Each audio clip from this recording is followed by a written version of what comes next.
Pagpalang araw, kaibigan. Isa na naman, nandito tayo sa tahanan ni Brother Marlon. Sa loob ng tahanan po ito, ano?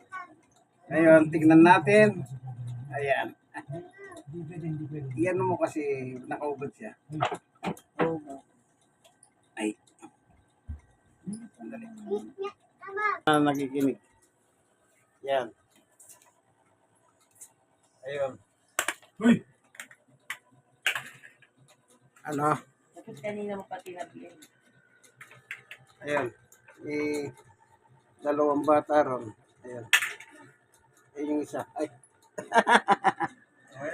Okay. Ay, naganto yung stilo. Kaya muna. Ayan, ano? Meron tayong Bible study ngayon dito. Kung tawagin nito, Home Bible Study. Dito po sa Barangay 91, Sonid, District 1, Tondo, Manila, na sa tahanan ni Brother Marlon. Ano po?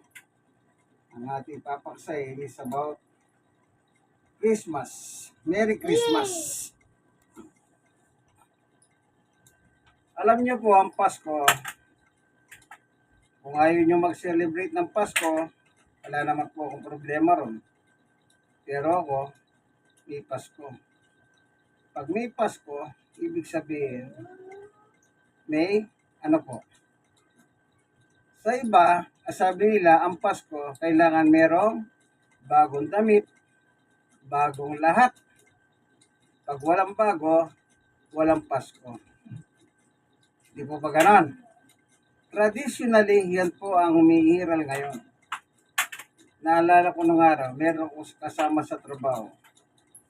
Nung makakuha siya ng bonus, ang sabi niya, ibili ko ng cellphone kasi yung anak ko, pamasko ko raw, cellphone, sabi niya.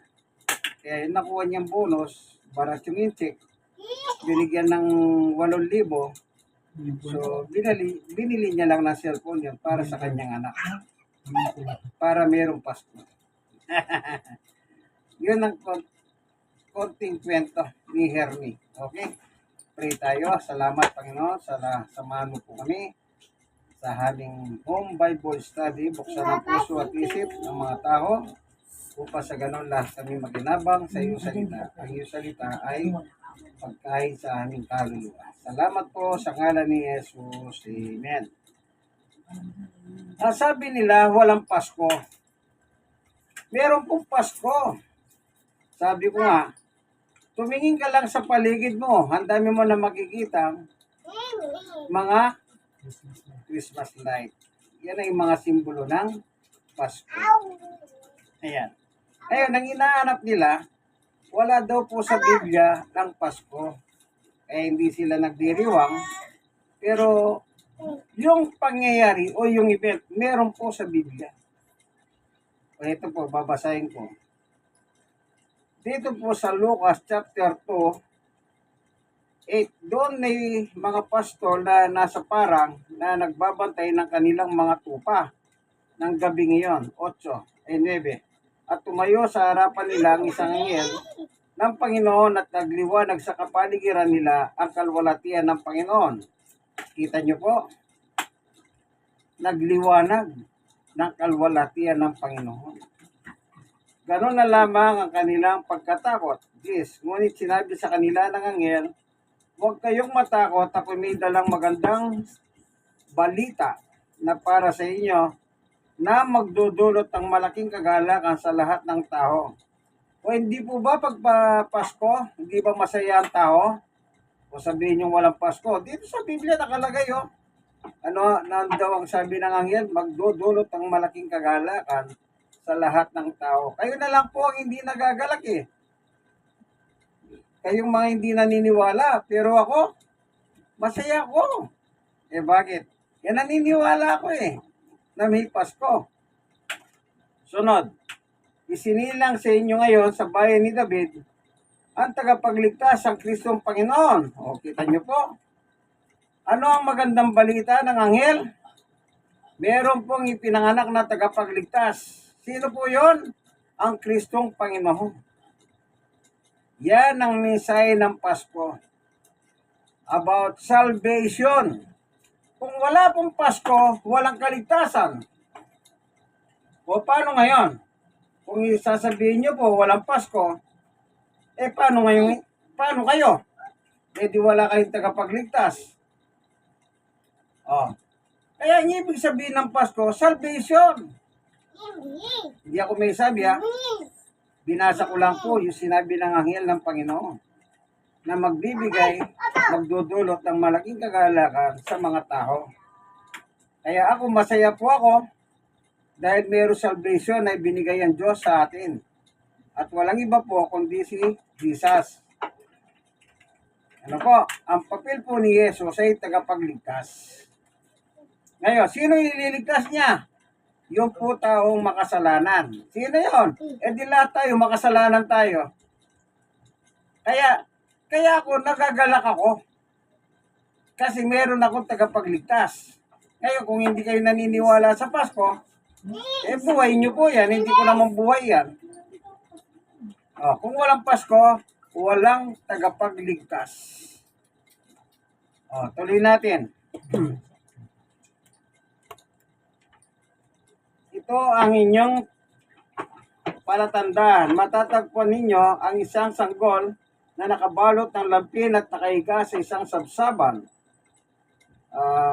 Tuloy natin sa 13. Biglang lumiwanag kasama ng anghel ang isang malaking ukbo ng mga anghel sa kalangitan at sila'y nagpupuri sa Diyos at kumahawit. Kita nyo po, hindi po ba pagka may Pasko may kagalakan, kumahawit, awit patungkol sa Diyos?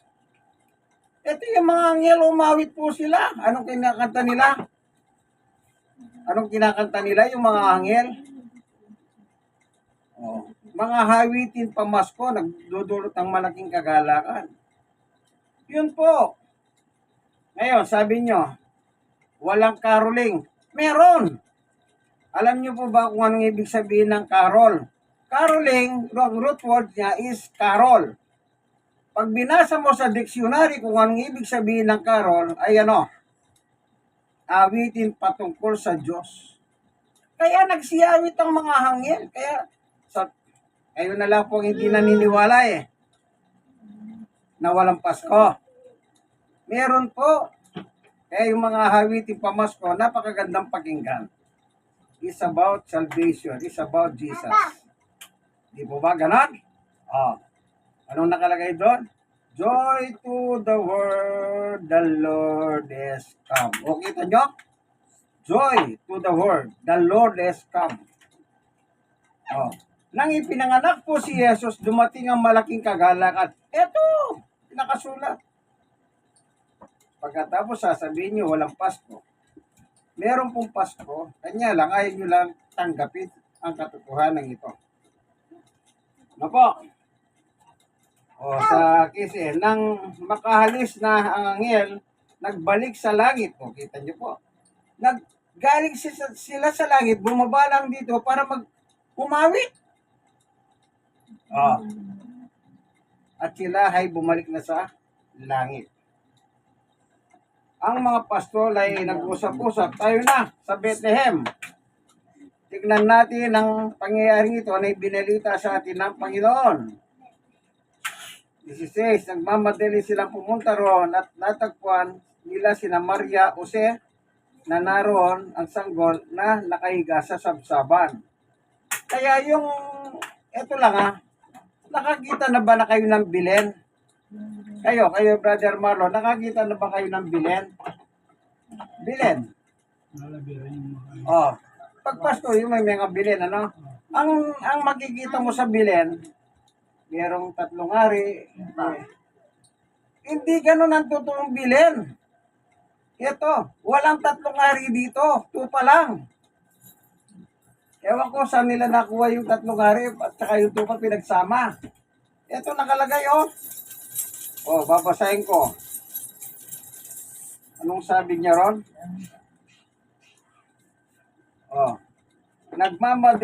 Nagmamadili silang pumunta at natagpuan nila sa Maria at Jose at naroon ang sanggol na nakahiga sa sabsaban. Walang 3 hari dito. Kaya yung mga Belen na ganun po ngayon, maling yun, maling Hindi ko naman sila pinipintasan. Hindi nakalagay yung tatlong hari dito. O yung tatlong mago. Ang natagpuan, si Jose, Maria at si Jose nakaiga sa sabsaban.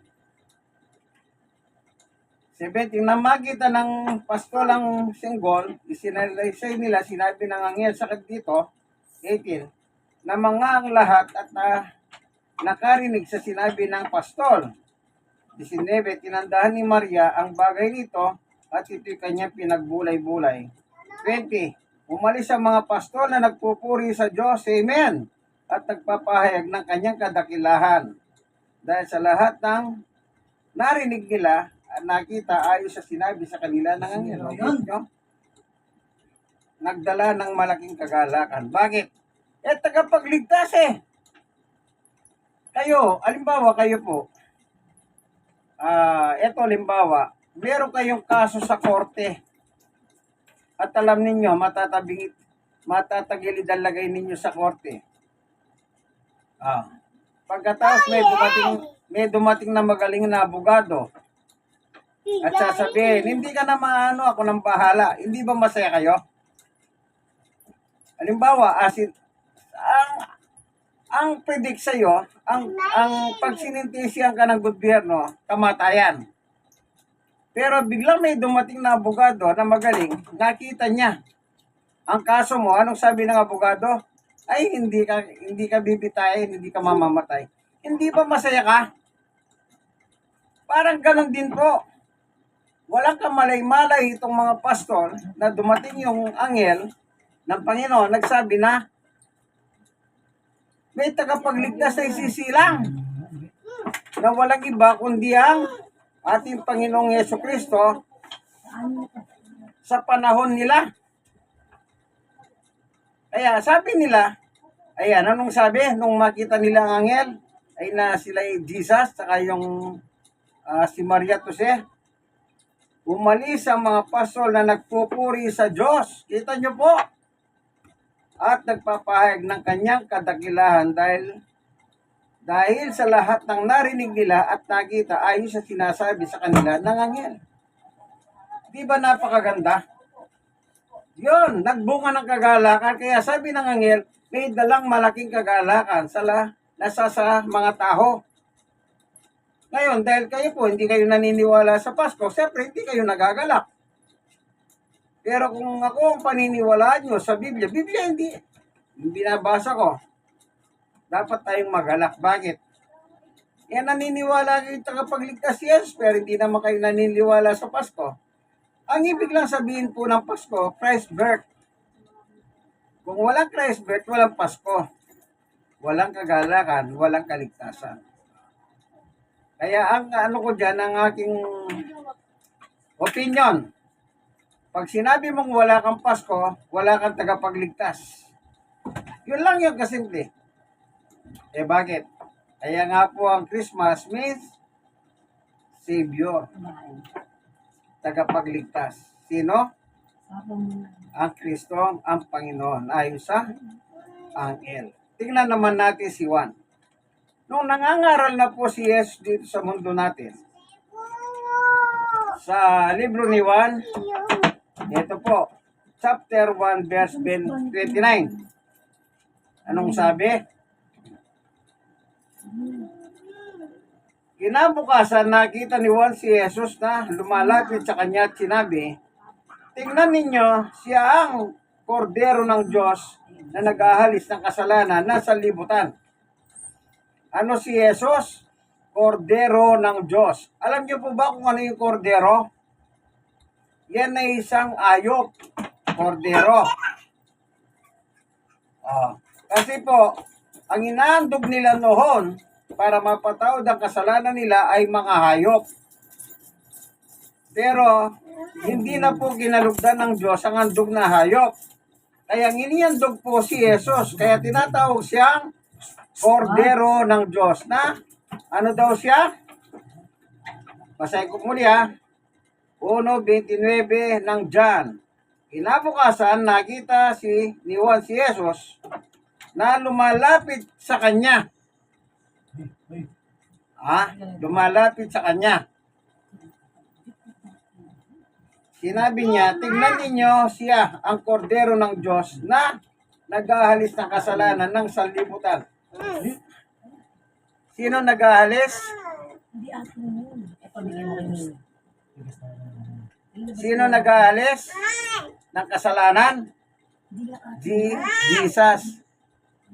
Lahat po tayo nagkasala. Kung walang Yesus, wala tayong tagapagligtas. Ganun lang po kasimple yun. Ano? Siya po ang inihandog. Siya si inihandog doon sa pagkapako niya sa krus.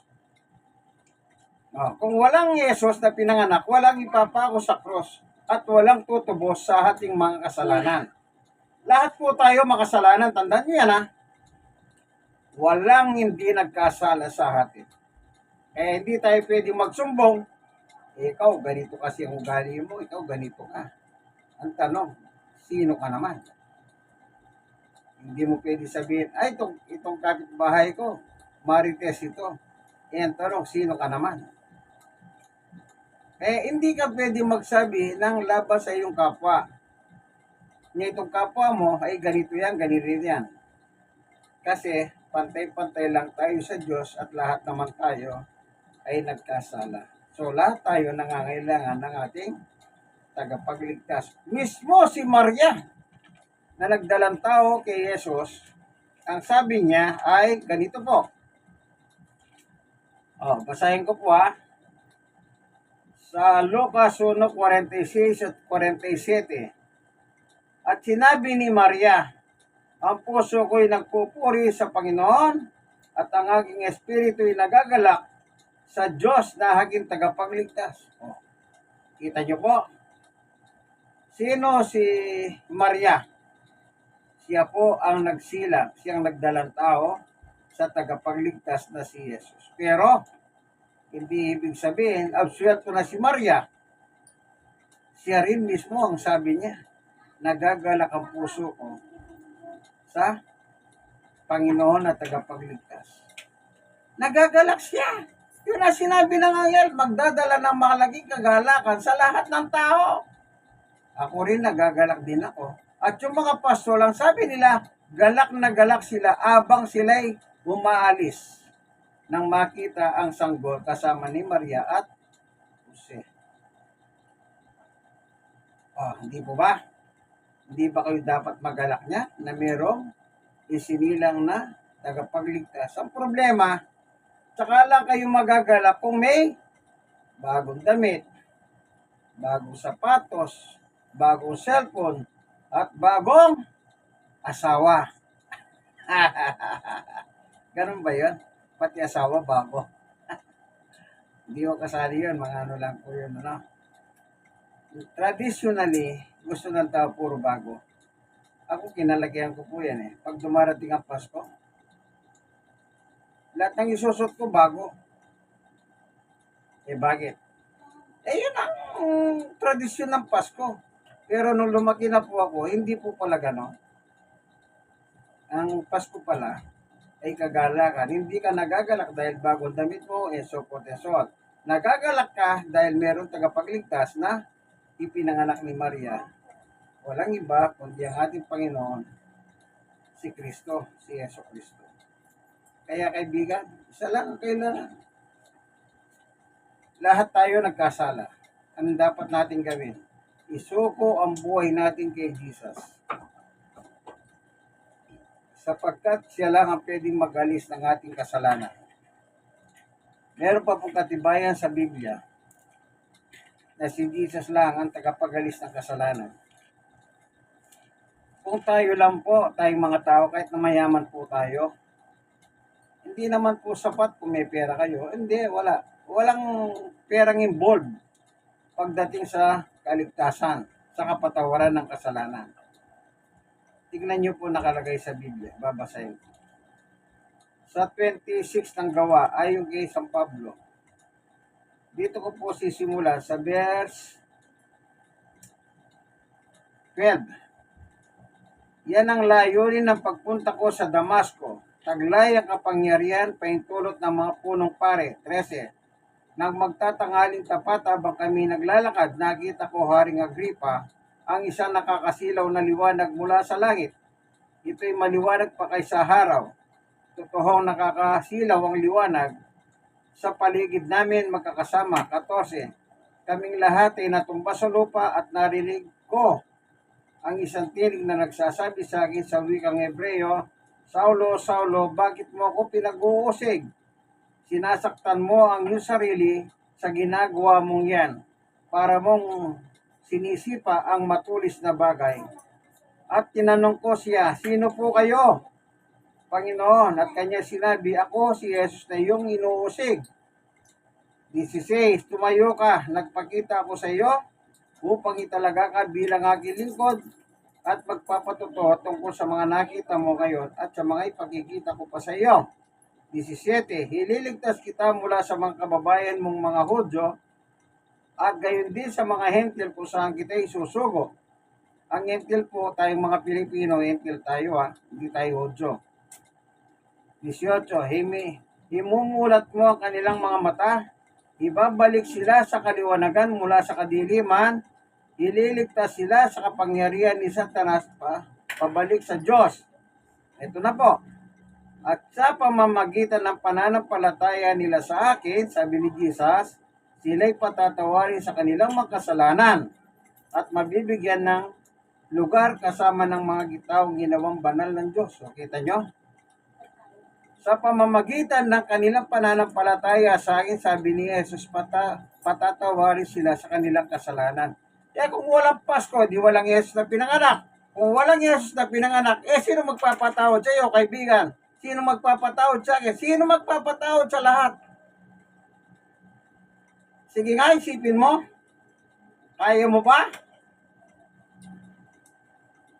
Walang sino man tao. Kahit pagtambling-tambling ka pa, kahit pagpakamatay ka pa, only Jesus can save us. Kaya panahon na para pagsuko kay Jesus. Yun po ang magdadala sa atin sa kaligtasan. Lahat naman po tayo nagkamali, nagkasala sa Diyos Walang matwid kahit isa, sabi ni Pablo. Lahat tayo nagkasala. At ang sabi pa ni Pablo, ako nga yung pinakamakasalanan sa lahat ng makasalanan. Pero tumanggap ng biyaya at abag si Pablo. Ano bang kasalanan ni Pablo? Mamamatay tao, isang kriminal, nang pinapatay niya ay mga halagad ni Jesus ng panahon niya. Pero, kinalugdan siya ng Diyos, pinatawad siya. Kaya tayo rin patatawarin tayo. Kasi yun ang papel ni Jesus. Narito ang kordero ng Diyos na naghahalis ng kasalanan ng mga tao. Sino tinutukoy ni Juan? Si Jesus. Wala pong iba. Kaya, panahon na upang ialay natin ang buhay, isuko ang buhay natin kay Jesus. Mas mahirap naman po ang mamatay na walang Jesus sa buhay. Bakit? Wala naman pwedeng magdala sa atin sa langit kundi si Jesus lang.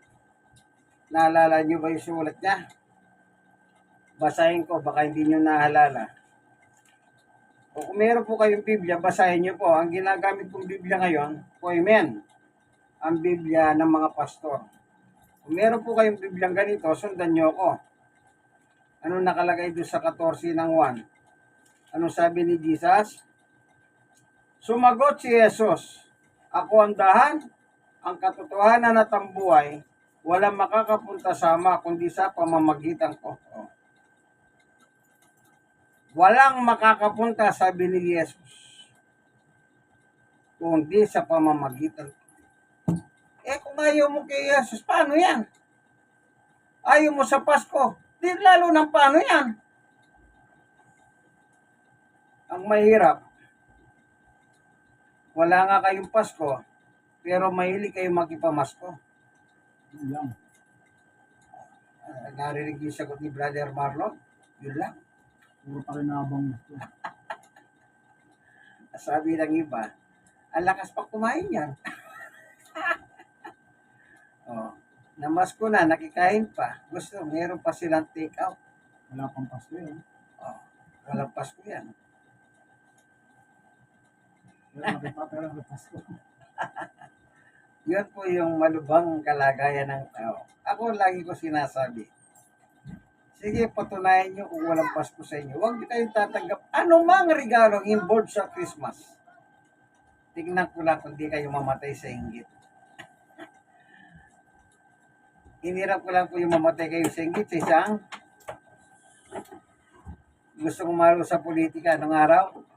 Narinig nyo pa si yung artista na wala ng karir. Yun ang nagsabi sa harap ng camera. Ang lumalabang mamatay kayo sa inggit, sabi niya. Sabi mo hindi rin. Opo, meron pong Pasko. Merry Christmas sa inyo, no? Minsan pa ito pong inyong kaibigan kay Jesus, Brother Manny Bautista, no? Lagi niyo po tatandahan. May Pasko. Binasa natin, wala tayong nabasang Pasko, ha? Pero yung history about Christmas, nakasulat po sa Biblia. Dati pinahayag ng anghel, isinila ngayon sa bayan ni David, ang inyong tagapagligtas, ang ating Panginoong Yesu-Cristo. Diba? Sige po, hanggang dito na lamang ang ating munting video, kaibigan, ano? Isa lang ang request ko.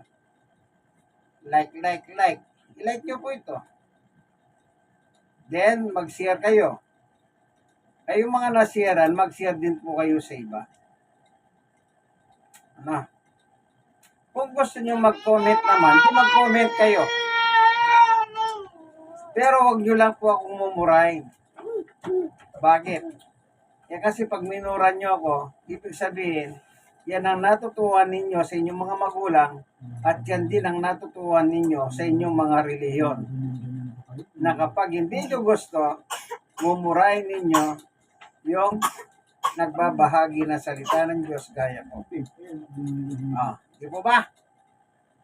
Kaya, kaibigan, ito po ang inyong kaibigan, Brother Manny Bautista. Minsan pa, narito po kami sa tahanan ni Brother Marlon sa Barangay 96, Zone 8, District 1, Tondo, Manila. Ano po, ang tawag dito, Home Bible Study. Nasa loob ng bahay. Home Bible Study. Sige po, hanggang dito na lamang po. God bless us all po. Bye-bye! Ito, tignan natin muli, ano? Yan. Baka sabihin nyo, wala tayong kasama. Meron. Ayan, dahan-dahan lang. Yan, o. Yan.